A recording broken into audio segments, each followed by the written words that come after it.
गुरु, हमने आपसे पूछा कैसा चैनल देखेंगे भैया, तो आपने कहा जहां खबरें हों यूपी से यूक्रेन तक। तो देखिए हमारा नया चैनल तक 360, गली से ग्लोब तक।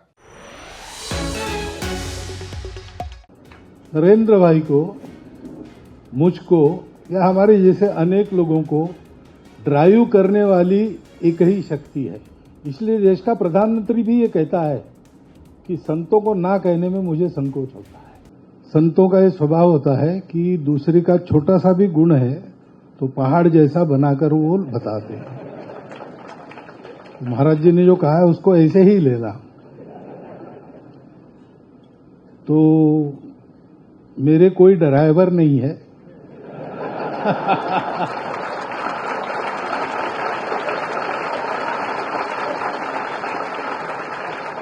लेकिन नरेंद्र भाई को, मुझको या हमारे जैसे अनेक लोगों को ड्राइव करने वाली एक ही शक्ति है।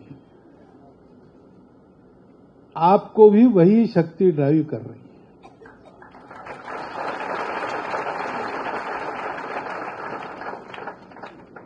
वो शक्ति जहां ड्राइव करती, उस गाड़ी में हम बैठे तो हमारा एक्सीडेंट कभी नहीं होगा। उस ड्राइवर का नाम है धर्म।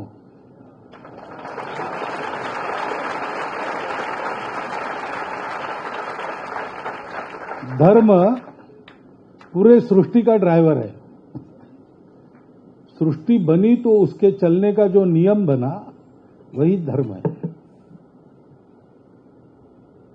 उस पर सब बातें चलती है। निधर्मी वगैरह कोई हो नहीं सकता। राज्य सेक्युलर हो सकता है। मनुष्य या सृष्टि की कोई भी चीज ये बिना धर्म, क्योंकि हर एक का धर्म है। पानी का धर्म बहना है, आग का धर्म जलाना है। हर एक का कर्तव्य है। पुत्र धर्म है, राजा धर्म है। ये नियम अनुशासन हमारे पूर्वजों ने आध्यात्मिक अनुसंधान के द्वारा समझा और पता नहीं कैसे परिश्रम किया होगा। ऐसे ही पैदल पैदल कहां तक घूमे होंगे। एक एक झोपड़ी के व्यक्ति को भी, अनपढ़ व्यक्ति को भी वो भाषण नहीं दे सकता, लेकिन उसके रग रग में ये धर्म है भारतवर्ष में।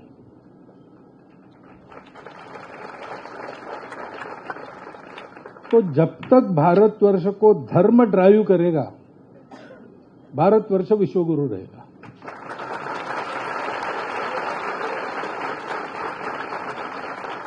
क्योंकि दुनिया के पास नहीं है ये ज्ञान, क्योंकि अध्यात्म नहीं है। वो हमारे पूर्वजों की धरोहर है, हमारे पास आई है। हमारे यहां पर हमारा सौभाग्य है कि ऐसे संत महात्मा हमको सदा मिलते आए। संत नहीं थे, प्रत्यक्ष चलते बोलते धर्मरूप, ऐसा भारतवर्ष के इतिहास में एक भी दिन नहीं है और आगे भी नहीं होगा। तो समय समय पर दुनिया को धर्म देने का काम भारत को करना है। और इसलिए आपका मैं अभिनंदन करता हूं कि जिनके बलबूते ये काम होता है, जो आत्मा है, हम तो हाथ पैर है, प्रत्यक्ष दुनिया में काम करने वाले, लेकिन हमारे चलने की जो प्रेरणा है उनका रक्षण आप करते हो।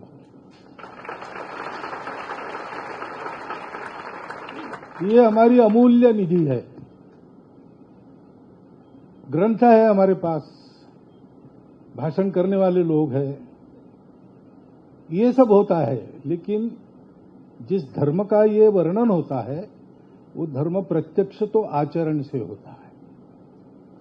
और धर्म के आचरण का परम जिनके जीवन में दिखता है, धर्म जिस सत्य पर आधारित है, उस सत्य के संबंध में जो सतत रहते हैं, उनको संत कहते हैं।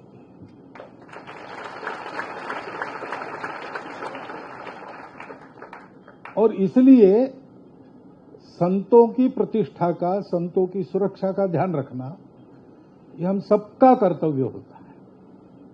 इसलिए देश का प्रधानमंत्री भी ये कहता है कि संतों को ना कहने में मुझे संकोच होता है।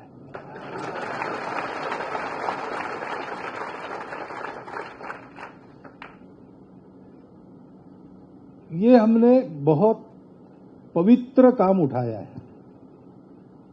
हम संघ का काम करते हैं, हमने भी एक पवित्र काम उठाया है।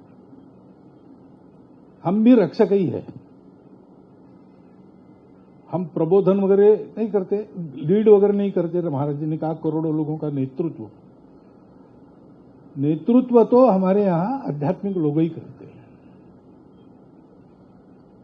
तो वो जो उपदेश देंगे, वो जो सलाह देंगे, वो देते रहे, इसलिए उनकी सुरक्षा आवश्यक थी। हम भी उनका प्रवचन लोगों के लिए चलते रहते, तब बाहर चौकीदारी हाथ में डंडा लेकर करने वाले लोग हैं।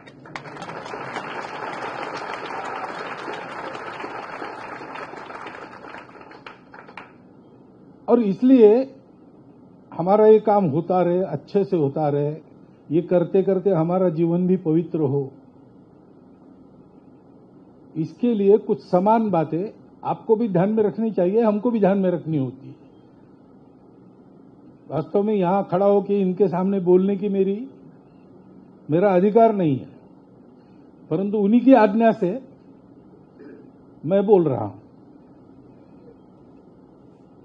बात ऐसी है कि हमको सदैव ध्यान में रखना चाहिए कि हम वाहन है।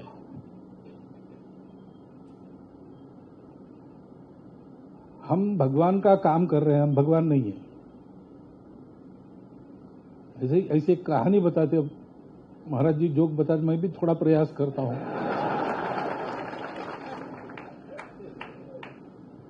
तो कुम्हारों का गांव था, रोज मिट्टी लानी पड़ती थी उनको। तो पास में गधे थे, गधों को लेकर जंगल में जाते थे, मिट्टी लाते थे खोद के। एक बार गए तो मिट्टी खोदते खोदते भगवान की मूर्ति मिली।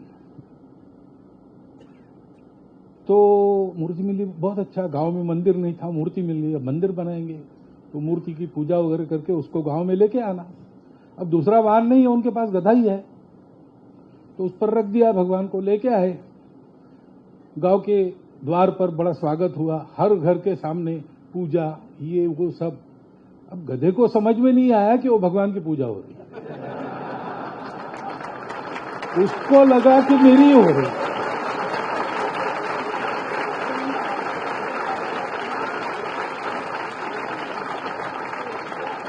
तो इसलिए दिन भर सारा कार्यक्रम होने के बाद दूसरे दिन भी जब वो बाहर निकला तो हर घर के सामने अपेक्षा से खड़ा रहे, तो वहां डंडे पड़े।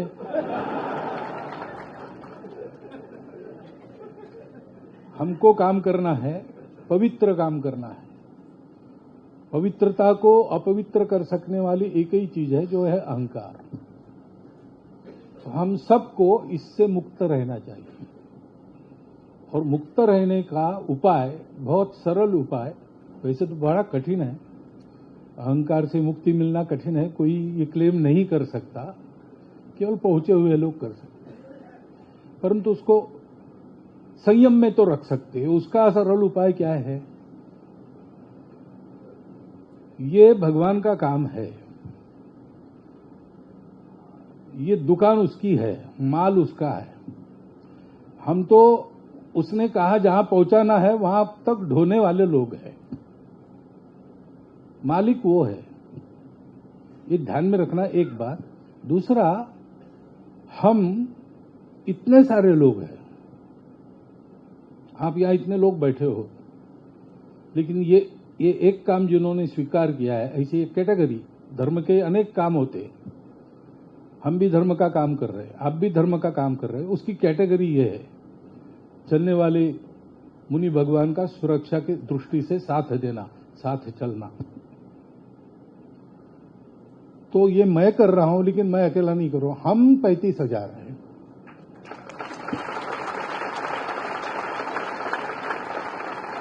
तो मैं वाली मानसिकता में नहीं रहना, हम वाली मानसिकता में रहना।